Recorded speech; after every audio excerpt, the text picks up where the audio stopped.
안녕하세요. 오늘 여러분과 함께 살펴볼 자료는 분자의 모양, 그러니까 그 3차원 구조에 대한 이야기입니다. 혹시 그 바닷가 방파제에 있는 테트라포드 보신 적 있으세요? 아, 네 발 달린 콘크리트 구조물이요. 네, 맞아요. 그 독특한 모양이 거센 파도를 막아내잖아요. 이게 분자 세계에서도 비슷하다는 거죠. 이 구조가 정말 중요한 역할을 합니다. 그렇죠. 안정적인 구조가 핵심이니까요. 여러분이 보내주신 이 자료들이 바로 전자쌍 반발 이론, VSEPR이라고 하죠.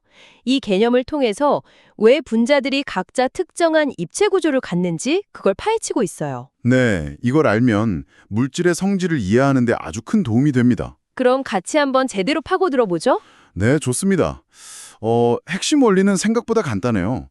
분자 중심에 있는 원자 주위에 전자들이 있잖아요. 네, 있죠. 근데 이 전자들은 다 음전하, 마이너스를 띠고 있어서 서로를 밀어내는 힘, 그러니까 반발력이 작용해요. 아, 자석 같은 극끼리 밀어내는 것처럼요? 맞아요. 바로 그거죠. 그래서 이 반발력을 최대한 줄이려고 전자쌍들이 서로 가능한 한 멀리 떨어져서 뭐랄까 가장 안정적인 배치를 이루려고 하거든요. 이게 분자 구조를 결정하는 기본 원리입니다. 아하.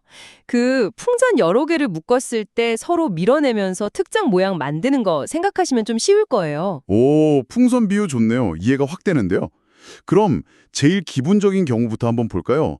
자료에 나온 것처럼 중심 원자 주변에 공유 전자쌍만 있는 경우.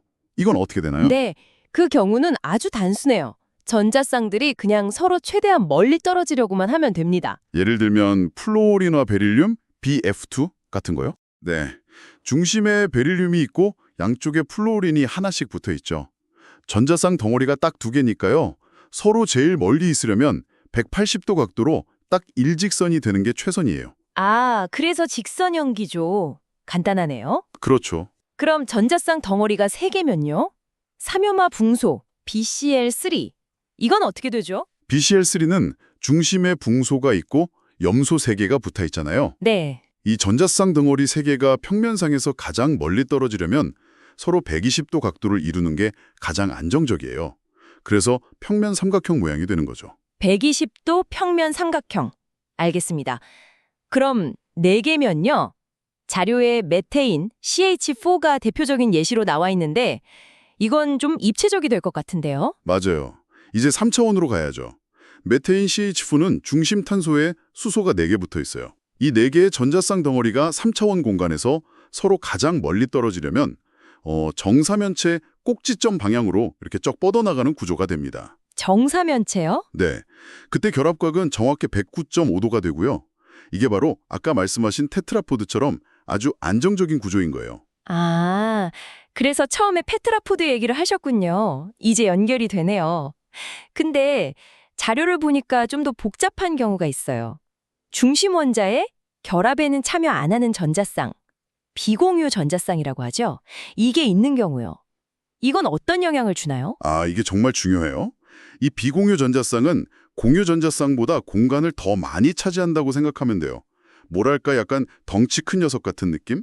덩치 큰 녀석이요. 네. 그래서 반발력도 더 커요. 이게 분자 구조에 아주 결정적인 영향을 미칩니다.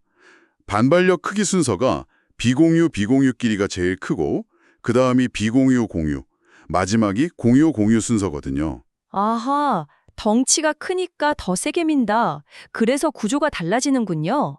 그럼 예를 들어 암모니아 NH3 분자는 어떻게 설명될까요? 중심 질소에 수소 3개랑 비공유 전자쌍 1개가 있다고 하네요. 네, 맞습니다. 일단 총 전자쌍 덩어리는 4개죠.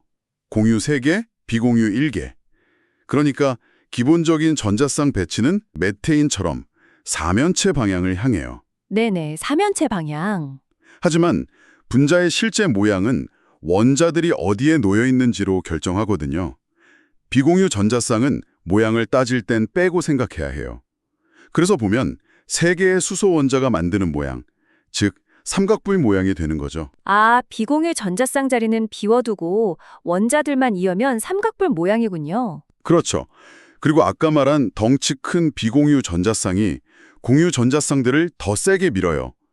그래서 수소 원자들의 사이의 결합각, HNH 각도가 정사면체 각인 109.5도보다 좀 더 작아져서 약 107도 정도가 됩니다. 오, 각도까지 줄어드는군요.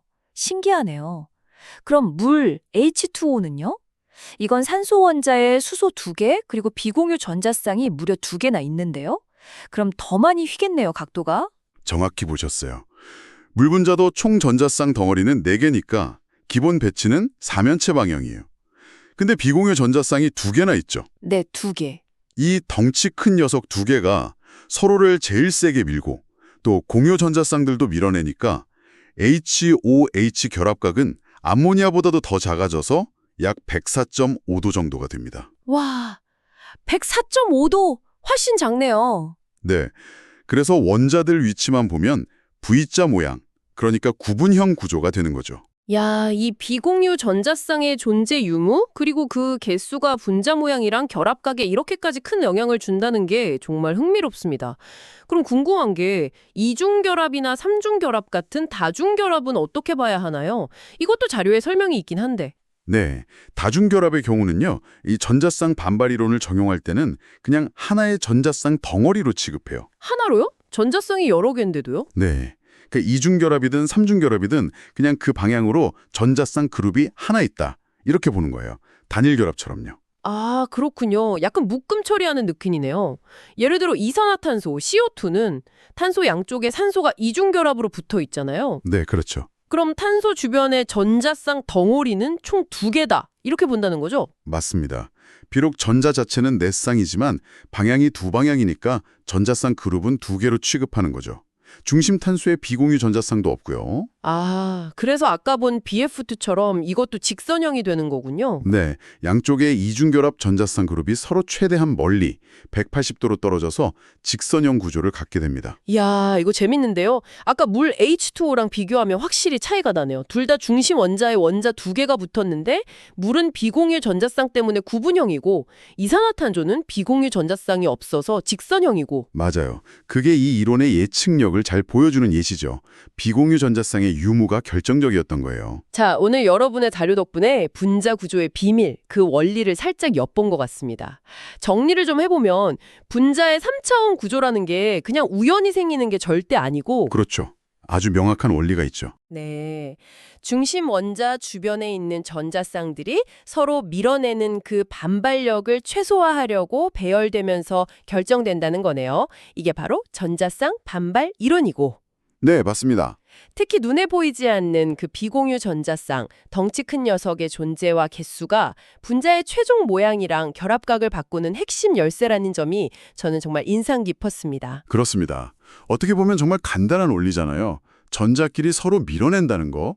근데 이 원리 하나로 직선형, 평면 삼각형, 정사면체, 삼각불, 구분형 같은 다양한 분자 구조를 예측할 수 있다는 게 참 대단하죠. 네, 정말요. 그리고 이렇게 결정된 분자의 구조는 결국 그 물질의 성질과 직결돼요. 예를 들면 끓는 점이라든지 다른 물질과의 반응성이라든지 이런 화학적 성질을 이해하는 기초가 되는 겁니다. 분자의 구조가 곧 그 물질의 기능이다, 이렇게 말할 수도 있겠네요. 구조가 곧 기능이다. 와닿는 말이네요. 오늘 저희는 비교적 간단한 분자들이 어떻게 그 모양을 갖추는지 살펴봤는데요. 그럼 여기서 한 걸음 더 나아가서 이런 생각을 해보면 어떨까요? 네, 어떤 거죠? 우리 몸을 이루는 단백질이나 DNA 같은 거요. 훨씬 더 크고 복잡한 분자들이잖아요. 아, 그렇죠. 엄청나게 복잡하죠. 오늘 이야기 나눈 이 기본적인 전자쌍 반발 원리가 과연 이런 거대하고 복잡한 생체 분자들의 그 정교한 구조와 기능에는 또 어떻게 적용되고 확장될 수 있을지 한번 상상해 보시는 것도 굉장히 흥미로운 탐구가 되지 않을까 싶습니다.